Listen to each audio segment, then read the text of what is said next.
Nosso encontro de hoje é para falar em termos práticos, como eu começo a minha pesquisa. Então, a produção de conhecimento sobre alguma realidade por mim escolhida e que me importa, ela começa e ela só começa se eu tenho uma pergunta. A gente costuma brincar e dizer que essa pergunta é a pergunta do coração. É aquilo que está nos incomodando já dentro da nossa trajetória intelectual, nossa trajetória acadêmica, é algo que a gente não consegue mesmo resolver, que nos traz um desconforto e que, em geral, a nossa área base de formação não atende. Pelo menos a gente não está enxergando que ela atende. Então, formular essa pergunta é um pouco mais difícil do que formular uma resposta. A resposta seria a própria dissertação, qualquer tipo de monografia, né? Ou mesmo uma tese de doutorado, não importa. Todos esses textos monográficos começam com uma pergunta. Então, como é que nós podemos, em termos práticos, compartilhar com vocês o modo como essa pergunta nasce?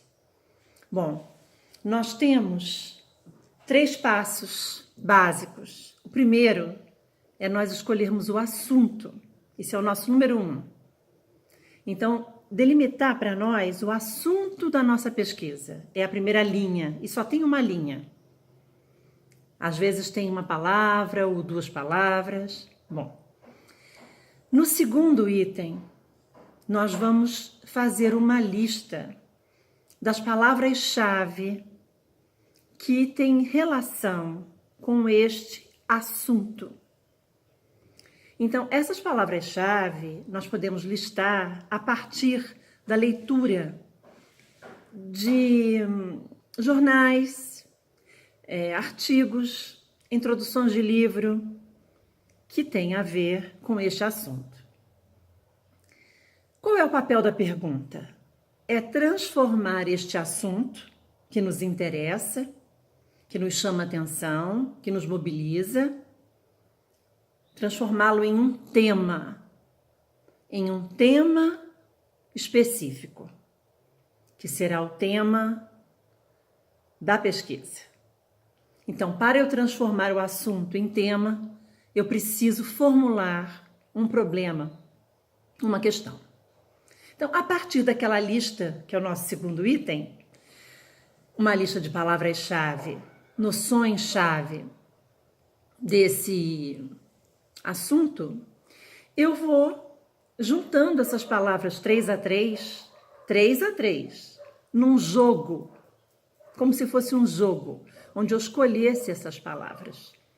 Primeiro eu vou usar esta, depois essa, faço uma pergunta com essas 3. Depois eu uso a primeira outra vez, com outras 2 da lista que não são as 2 primeiras. E assim eu vou fazendo até esgotar a minha lista de palavras e a minha paciência. Não, mas o fato é que essas perguntas, elas têm uma característica particular. Elas têm uma resposta sim, ou uma resposta não, ou uma resposta não sei, que é similar a um talvez. Então, com essas 3 naturezas de resposta, é que eu vou formular a pergunta, desse exercício intelectual de reaprender a fazer perguntas, já que nós passamos a nossa vida aprendendo a responder. E é por isso que nós todos chegamos na graduação, porque até o vestibular aprendemos a responder exatamente aquilo que esperam de nós. E às vezes, na própria graduação, continuamos respondendo aquilo que esperam de nós. Mesmo que na monografia a gente precise ter uma pergunta para fazer a pesquisa. Porque a monografia não é um recorte-cola, é um texto que tem inteireza, nasce de uma forma autoral, e é por isso que ela nasce de uma questão que me inquieta, que me angustia. Bem, Dita essa característica das respostas a essa pergunta que importa, é essa que entra neste exercício, ou seja, eu não posso elaborar uma resposta para ela, com linhas de resposta, de palavras. Ou ela terá uma resposta sim, ou não, ou uma resposta não sei, ou talvez. Então, dentre estas, cuja resposta é talvez ou não sei, e que tem apenas 3 palavras-chave, eu vou escolher uma, a gente chama de pergunta do coração. Então, no próximo vídeo, eu vou então conversar com vocês sobre como nós avançamos a partir da escolha da pergunta do coração. Por hoje é só. Um grande beijo.